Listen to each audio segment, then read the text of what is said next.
Assalamu alaikum. Thank you for watching this video. This is my very first video, so it's a little nerve-wracking for me because I don't really interact with a lot of people outside of my faith. I have a select group of friends, a very select few that I associate with on a regular basis. So the fact that I'm putting up a YouTube video of all things, you know, exposing myself to so many different people, strange people, it's very nerve-wracking for me. So forgive me, I am very nervous, and I hope I don't alarm you with my attire. I'm a Muslim woman, which is why I'm covered like this. I've been practicing Islam for a while, a long while, a while, and lately I have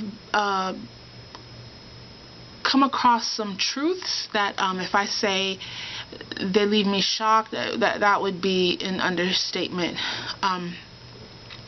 Before I say more, let me say over the years I have met many different Muslims from different parts of the world. If you want to talk about Asia, I have met Muslims from China, I have met Muslims from Malaysia, I have met Muslims from Japan, I have met Muslims from India. In Africa, I have met Muslims, well, obviously from Egypt. I have met Muslims from Morocco, Tunisia, Algeria, places like this, yeah. And I've met people from Saudi Arabia, from Palestine, Oman. I've met Muslims from the Caribbean. I'm trying to think of all these places that I've met Muslims where they've come from. And one thing all these people have in common that I found is that they have a culture, a common, not a common amongst all of them, but you know, from each of their respective places that they come from, they have a culture, they have a language, they have a way of life. And to be honest with you, that's always made me really jealous, because I don't have that. I'm African American, by the way, or Afro American, or Black American, just black, or whatever we're calling ourselves, whatever's PC, because it changes, right? So subhanAllah, but as a black woman in America, I don't have that. And that has always been something that has always resonated with me, that's always caused me to really wonder about what could cause us to be, because we have such a peculiar situation, yeah, in that we don't have a culture. It's like we're totally, completely cut off from who we were as a people, our language. I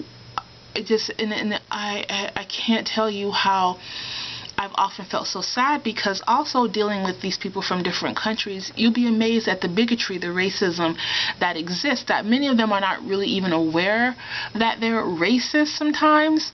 I have endured comments, oh my God, the comments that I have had my fellow Muslims say to me, sadly, and it's like I said, it's like they're not even aware of it. But it's like it's so entrenched in them. And I've noticed, I said, it seems like everybody has a word for black people, or everybody has some kind of racist idea about black people. I said, there's something very peculiar about our situation. And I said, there has to be a reason for that. So I would often cry sometimes by myself, praying to Allah, praying to my Lord, you know, to show me the truth of who I am. And even if it's something that I don't like, I don't care. I just want to know the truth. Why is it that way? Because it seemed to me that there was something almost divine about that. It's just too odd to just, it's just a happenstance, something that happened. It was just too odd. It had to be some divine aspect. So of course, yeah, I'm familiar with the transatlantic slave trade. But I said, what was it about us that caused it to happen? What was that?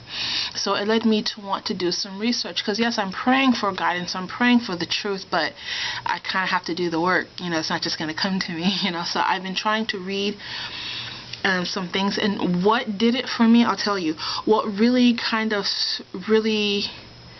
alarmed me was learning about the trans-Saharan slave trade. Of course, yes, like I said, I've known about the transatlantic slave trade, But it wasn't until I learned about the trans-Saharan slave trade that things really started to like click for me, because I learned about how the Arabs had enslaved these Hebrew people. There were these black peoples, but they were called Hebrew, and they would call them the people of the book. And if you're familiar with Islam, you know, people of the book is a term given to Hebrew people or Jewish people, the people of the book being the Bible. But these were not those white Caucasian Jews that I kind of always thought were the Jews. These were black African peoples, and so it just made me like, wow. Needless, I studied more about, you know, what happened to them and how they came to the coast of West Africa where they were taken in slavery, and it's led me to really delve into the Bible.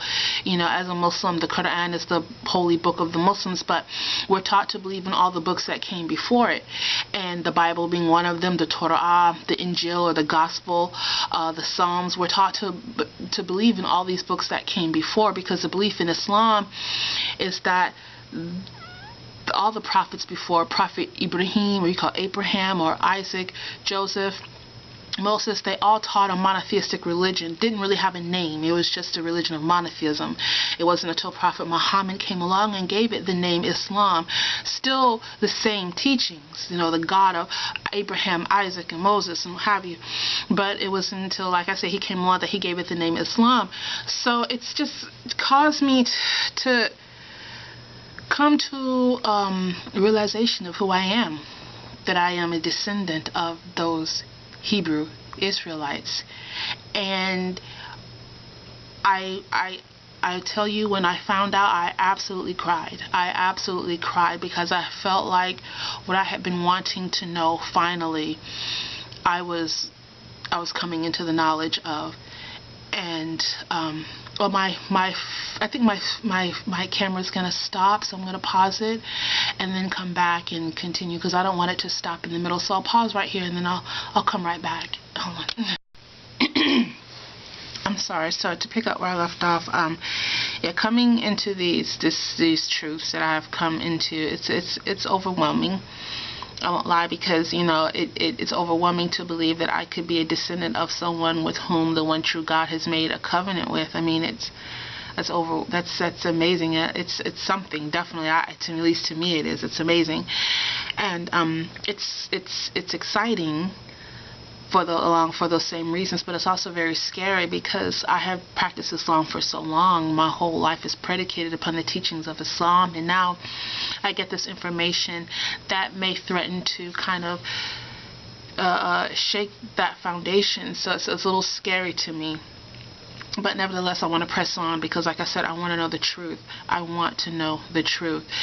And so, and I don't have any Hebrews really in my area that I can talk to. I mean, I met some one day with my kids at a park. There were some Hebrew people. They were men. They were a group of men, black men. They're all dressed distinctly in these white, like, long robes, or purple with gold and turbans. But the one guy did stop us and talk to us, but upon talking to him, I really regretted it, because he wasn't really letting me get a word in edgewise. It wasn't a very good conversation. I was excited to talk to them, because I thought for once I will get my questions answered, but it didn't really turn out to be a very good experience. And they did give me a flyer to attend their meetings locally, but if going there means meeting more people like him, then I'm not going to be going any place like that. I don't want to talk to anybody like that. So, and then my sister, she did convert to Judaism, so she's still kind of confused.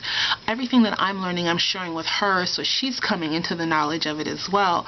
So it's like we're both like, it's just like rocking both of us. It's just amazing. We're both learning about this, and so hence why I'm making a video on YouTube, hoping I could connect with some Hebrew Israelites, and hopefully you can guide me. Those of you who are probably veterans in this truth, in this teachings now, so hopefully you can help me out and help to guide me and answer my questions. I really would appreciate that, and I look forward to your responses. And so with that, I will end. I thank you for sticking with the entirety of this video and watching it, and I look forward to talking to you more soon. Thank you. Assalamu alaikum and shalom alaikum, I think. I'm not sure. Thank you.